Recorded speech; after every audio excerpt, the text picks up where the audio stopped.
Hello everyone, welcome to my channel Law of Attraction. Today is day 18 of 30-day financial freedom journey. आज हम बात करेंगे active income and passive income. Active income क्या है और passive income क्या है? एक्टिव इनकम वो होती है जो आप अपना एक्टिवली काम करके अर्न करते हैं। फॉर एग्जाम्पल 9 to 5 जॉब करके अपना टाइम ट्रेड करके पैसे अर्न करते हैं। सब लोग मोस्टली उसी से तरह से शुरू करते हैं कि आप 9 to 5 जॉब करते हैं और आपको मंथ के एंड में एक सैलरी मिलती है। ये होती है एक्टिव इनकम।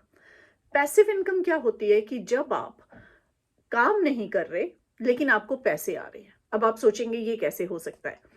आप शुरू में जब वो पैसिव इनकम डेवलप करते हैं तो आप उस पैसिव इनकम के लिए टाइम, एफर्ट और एनर्जी लगाते हैं। और जब आप टाइम, एफर्ट और एनर्जी लगाते हैं तो एक बार वो पैसिव इनकम बिल्टअप हो जाती है और वो आपको सोते हुए, बैठे हुए आपको घर पे इनकम देती रहती है। बहुत सारे वेज हैं जिससे आप अपनी पैसिव इनकम इंक्रीज कर सकते हैं। आगे आगे वीडियोस में हम उनके बारे में भी बात करेंगे। सबसे पहले ये जान लेते हैं कौन सी इनकम करनी बेटर है, एक्टिव इनकम या पैसिव इनकम। सबसे पहले आपको ये देखना है कि आप जब डिपेंड करता है आप किस स्टेज पे हैं आप लाइफ के। आप 18 साल के हैं, 20 साल के हैं, 25 साल के हैं, तो आप चाहे शुरू जो भी आपको सिंपल लगता है उससे करें। एक्टिव इनकम से शुरू करें, आप जॉब करें, लेकिन आप जॉब में इतना ज़्यादा दें, इतना अपना 100% दें और ऐसे दें कि आप जॉब सिर्फ पैसे के लिए नहीं कर रहे, आप जॉब कर रहे हैं नॉलेज के लिए। आप उस जॉब से सीखें कि मैं क्या सीख सकता हूं ताकि मैं अपना बिजनेस शुरू करूं। सो सपोज आप 40,000, 50,000 कुछ भी कमा रहे हैं कोई भी टाइम स्पेंड करके, तो वो एक एक्टिव इनकम है। धीरे धीरे कोशिश करें, वहां पे स्टक ना हो जाएं। सिर्फ ये कोशिश ना करें कि 9 to 5 में ही मैंने प्रमोशंस पे डिपेंड करना है। प्रमोशन बहुत जरूरी है, लेकिन प्रमोशन सिर्फ प्रमोशन एनफ नहीं है। तो ये कोशिश करें कि पहले तो आप अपनी वैल्यू कैसे इंक्रीज करें। टाइम और वैल्यू, टाइम तो हम सब लोगों के पास उतना ही है, टाइम सबके पास 24 आवर्स हैं, तो आप ये कोशिश करें कि उसी टाइम में अपनी वैल्यू कैसे इंक्रीज करें। अगर आप 9 to 5 जॉब कर रहे हैं, आपको 40,000 मिल रहे हैं, तो उसी 9 to 5 में जॉब में करके आप 40 से 4 लाख तक कैसे पहुंच सकते हैं, 5 लाख तक कैसे पहुंच सकते हैं, पहले तो वो फोकस रखें। उसके बाद जब आपके पास इनकम ज्यादा अच्छी आनी शुरू हो तो वो थोड़ी थोड़ी इनकम उसमें से सेव करके उसको इन्वेस्ट करें। कहाँ इन्वेस्ट करें? ऐसी चीजों में इन्वेस्ट करें जो आपको पैसिव इनकम देनी शुरू करें। अब पैसिव इनकम के क्या क्या सोर्सेज हो सकते हैं? बहुत सारे सोर्सेज हैं, कुछ मैं थोड़े से यहाँ डिस्कस करूंगी। एक है सबसे पहले प्रॉपर्टी। आप कोई प्रॉपर्टी, घर, फ्लैट बाय करके उसको रेंट पे दे सकते हैं और आपको मंथली रेंट आता रहेगा। एक बार आपने एफर्ट करके पैसे जोड़े, इकट्ठे किए, अब आप सोचेंगे कि घर तो महंगे हैं, मैं कैसे लूं? होम लोन्स मिल जाते हैं इंडिया में, जहाँ पे भी आप हैं तो घर के लिए लोन मिल जाता है कि आप छोटी सी जगह लें, थोड़े जितने भी पैसे सेव करके उसको लें। नहीं तो लोग यहाँ पे यूके में तो क्या करते हैं, घर किराए पे लेके आगे उसको किराए पे देते हैं, जैसे एयरबीएनबी पे या स्टूडेंट एकोमोडेशन के लिए, तो वो भी एक बहुत अच्छी ऑप्शन है, तो वो कर सकते हैं आप। उसके बाद आप शेयर्स, क्रिप्टो, इनमें इन्वेस्ट कर सकते हैं। ये एक बहुत अच्छा पैसिव सोर्स का इनकम का सोर्स है।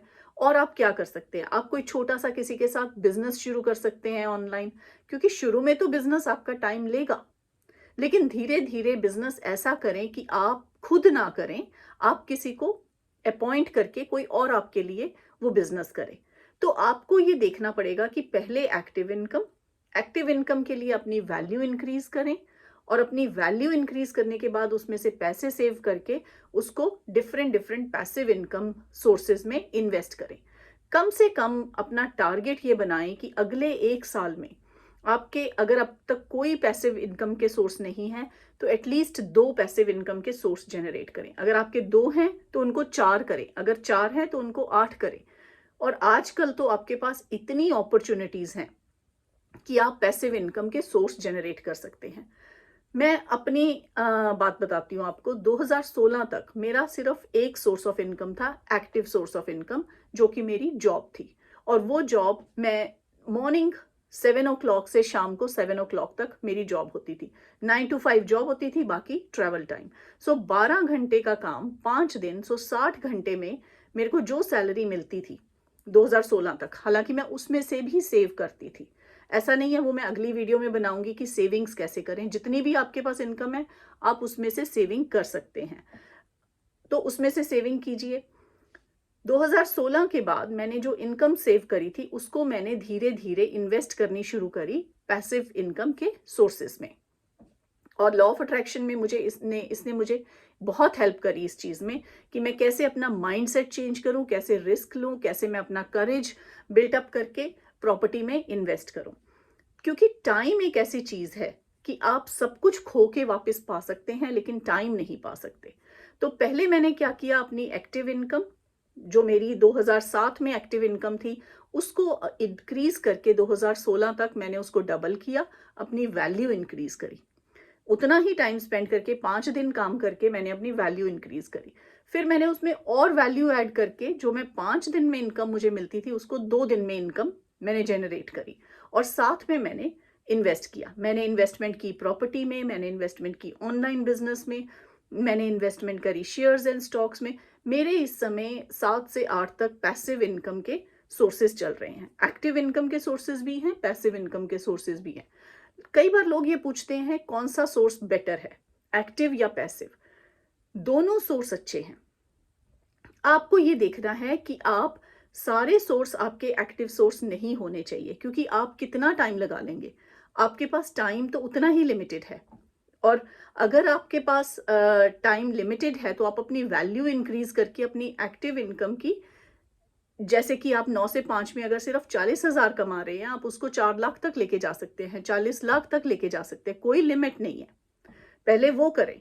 लेकिन जो एक्स्ट्रा मनी है, आप सारे तो स्पेंड नहीं कर देंगे, जो एक्स्ट्रा मनी है उसको आप इन्वेस्ट करें। और ऐसी जगह पे इन्वेस्ट करें कि आपको उसके लिए काम ना करना पड़े। शुरू में करना पड़े लेकिन बाद में आपको उसकी इनकम अपने आप आए। मैंने यूके में प्रॉपर्टी में इन्वेस्ट करना शुरू किया। तो शुरू में हमें प्रॉपर्टी लेने के लिए, देखने के लिए टाइम स्पेंड करना पड़ता है, लेकिन उसके बाद हमें कुछ नहीं करना पड़ता और इनकम हमारे अकाउंट में आती रहती है। और ये इनकम हमें हेल्प करती है कि हम जो चीज़ें करना चाहते हैं, जो, और जैसे यूट्यूब, ये मेरा पैशन है, ये चीज़ें मैं करना चाहती हूँ तो मेरे को टाइम मिलता है, मुझे अब फिक्र नहीं होती कि मेरे बिल्स कैसे पे होंगे। तो ये समझना सबसे पहले बहुत ज़रूरी है कि एक्टिव इनकम क्या है, पैसिव इनकम क्या है, आप कैसे अपने एक्टिव इनकम की वैल्यू इंक्रीज कर सकते हैं, और फिर उसी इनकम में से सेविंग्स करके आप पैसिव इनकम कर सकते हैं। यहाँ पे मैं सेविंग्स का भी एक बात बताऊंगी कि एक 50-30-20 रूल फॉलो करें। वो 50-30-20 रूल क्या है? 50-30-20 रूल ये है कि आपकी अगर 20,000 सैलरी है, 50,000 सैलरी है, 1 लाख सैलरी है, जितनी भी आपकी हाउस होल्ड की इनकम आती है, आपकी, आपके हस्बैंड की, पूरे घर की जो इनकम आती है, आप पहले उसका बजट बनाएं। बजट बनाने के साथ साथ ये करें कि 20% उसमें से आप सेव कर दें। जितने भी आपके खर्चे हैं वो भूल जाएं, क्योंकि हम क्या करते हैं, हम पहले खर्चे करते हैं, फिर हम अपनी कंफर्ट्स और लग्जरीज के लिए बाय करते हैं, और बाद में कुछ रह गया तो हम सेव करते हैं। इसको रिवर्स करें। जितनी भी आपकी इनकम आ रही है 20% उसमें से सेविंग में डाल दें। उससे जो टोटल है 50% आप यूज करें अपनी नेसेसिटीज के लिए, और 30% यूज करें अपनी कंफर्ट्स, लग्जरीज के लिए, हॉलीडे के लिए, या जो भी यूज करना है वो 30% यूज करें। आज से ही अपना बजट बना के ये शेड्यूल शुरू करें, 50-30-20 रूल। ट्रस्ट मी, जब आप पहले सेविंग करेंगे, जितनी भी आपकी इनकम बचेगी, आप उसमें महीने का बहुत अच्छा गुजारा कर लेंगे। चाहे आप 100 रुपये सेव करें, चाहे आप 500 रुपये सेव करें, लेकिन सेव करना शुरू करें। आज से ही सेव करना शुरू करें। जब तक आप सेव नहीं करोगे, आप उसको इन्वेस्ट कैसे करोगे? हम आगे जाके समझेंगे कि सेविंग करके आप इन्वेस्ट कैसे करेंगे। मैं बजट की भी बात करूंगी, लेकिन आज के लिए जो भी आपकी हाउस होल्ड इनकम आ रही है उसमें से 50% नेसेसिटीज पे स्पेंड करें, जो बिजली का बिल, पानी का बिल, या और जो भी आपके खर्चे, घर के खर्चे हैं, किचन का खर्चा, 50%। 30% अपनी वांट्स पे करें। अगर हो सकता है, अगर आपको शुरू में टाइट लगता है तो आप 60 और 20 कर लें, 70 और 10 कर लें, लेकिन 20% सेव करें ही करें, उसमें कोई कॉम्प्रोमाइज नहीं है। और वो पहले दिन जब भी आपकी सैलरी आती है 20% निकाल दें। सोचें कि आपके पास इतना ही अमाउंट है, इसमें ही आपने सब कुछ करना है। हम क्या करते हैं, हम ईएमआईज लेके अपनी मंथली एक्सपेंडिचर इंक्रीज करते रहते हैं। मैं उस चीज़ पे भी आऊंगी कि कैसे आप अपने मंथली खर्चे कब कर सकते हैं, लेकिन फॉर अभी के लिए ये रूल फॉलो करें और ये समझें कि एक्टिव इनकम क्या है और पैसिव इनकम क्या है। एक्टिव इनकम को कैसे इंक्रीज करें और पैसिव इनकम को हम कैसे इंक्रीज करें, इसके बारे में आपके अगर कोई क्वेश्चंस हैं तो मुझे प्लीज़ नीचे मैसेज कीजिए। I am very happy to reply all the messages, so please मुझे मैसेज करें। Thank you so much for watching my video and I will see you in the next video.